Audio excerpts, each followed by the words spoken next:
So some final thoughts on the knife. The Mora companion in stainless steel.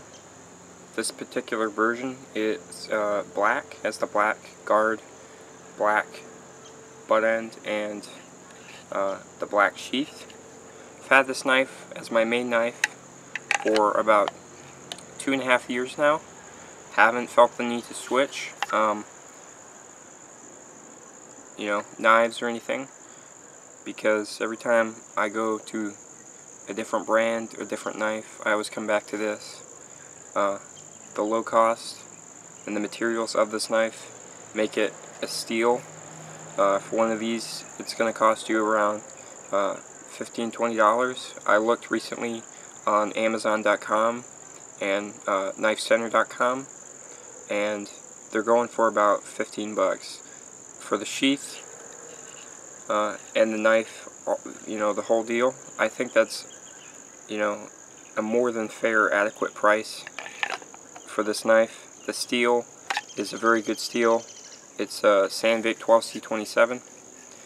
You saw the things I did with this. I batoned, I cross-cut batoned, and then I did some very fine curls. The edge retention is very, very good for being a stainless steel. Carbon steel is generally going to outdo stainless steel in most aspects of holding an edge. The blade length is 4.1 inches. That is going to be pretty conducive to do things that I was doing. As far as a bushcraft knife, a camp knife, I think this would make an excellent camp knife, and I think that this knife is going to serve anyone that buys it well. If you're a bushcrafter, it's going to do well. If you're a hunter and you're buying this as a hunting knife, I'm not a hunter and I don't know exactly how they use knives, but it's got not that much blade length. So if you wanted to hold it like this, and I got small hands. If you were a full-size guy with a little bit bigger hands, could definitely hold it like that and skin, or whatever hunters do, because I've seen that grip on a lot of hunting knives. Well, hunters use it. I watch a lot of YouTube videos about guys who hunt.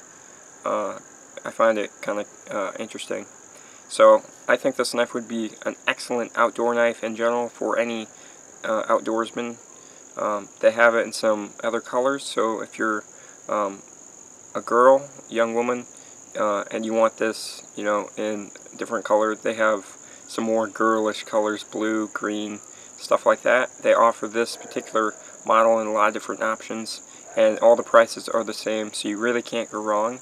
The construction of the knife is definitely more than adequate for what the knife was designed and created for. The Scandi grind is going to aid for beginners, in regards to sharpening the knife, and it's just a great knife. You can't really go wrong with a Mora, and the Mora companion is a very popular knife. I'd say go pick one up. You saw everything I was doing.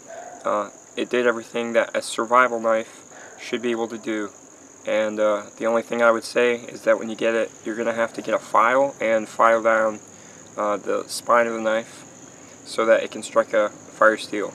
But altogether, very, very nice knife, and very, what can I say, more than impressed with the knife. For 20 bucks, I paid $20 when I got this. Now you can get them for about 15. With shipping, I think mine cost about 20. I had this for 2 years as my main knife. The great thing about this, pardon the train in the background, great thing about this knife is that, the price. If you break it, if you lose it, you're not going to cry about it, and you're not going to, not buy another one. It's not one of those knives where you have to save up for 1.5 years to get it. You can go buy this, skip a meal, don't go to, I don't know, that restaurant you were going to go to, skip lunch. You can buy maybe 1 or 2 of these knives depending on where you're going to eat. The sheath, more than adequate. Again, this knife, the sheath is designed to be carried vertically. It's got this clip. A lot of people like to say the sheaths aren't good and take shots at the sheath. I think that's unfair, and altogether, I think this knife is more than adequate for what you get. The sheath has good retention. You know, mine, I've had it for 2 years, so it's kind of worn down on the guard. When you get it, it's going to have excellent retention. The sheath has fared very well. You know, people don't like the sheath. Go get a, if you really want to spend the money, go get a Kydex. The clip is very good. It has that hole for the people in Sweden. They put a button in here and lock that in. And the clip, you know, I don't wear a belt, and a lot of people probably aren't going to wear a belt. Maybe you do, maybe you don't. In this day and age, the pants I wear have drawstrings and things, and so do the shorts, so I never really wear a belt. So I always, you know, just put this on my waistband and I carry it like that. You have a lot of different options with this, and the sheath is very good. You can see you have this nub that you can pull out on and take the knife out very controlled. It's just a great deal. Go pick one up today. If you don't like it, give it to someone else. Just put it in your car for emergencies. Thanks for watching the video. This review hopefully has helped you some in deciding if you should get this knife. Just go pick one up. If you really don't like it, it's not money down the drain. It's just money and invested. If you really don't like it, it's money invested in a really nice knife, and a knife that will serve you well throughout the time you have it. Thanks for watching. Subscribe. Do what you want. Take care. My name's Andrew. I'll see you guys later.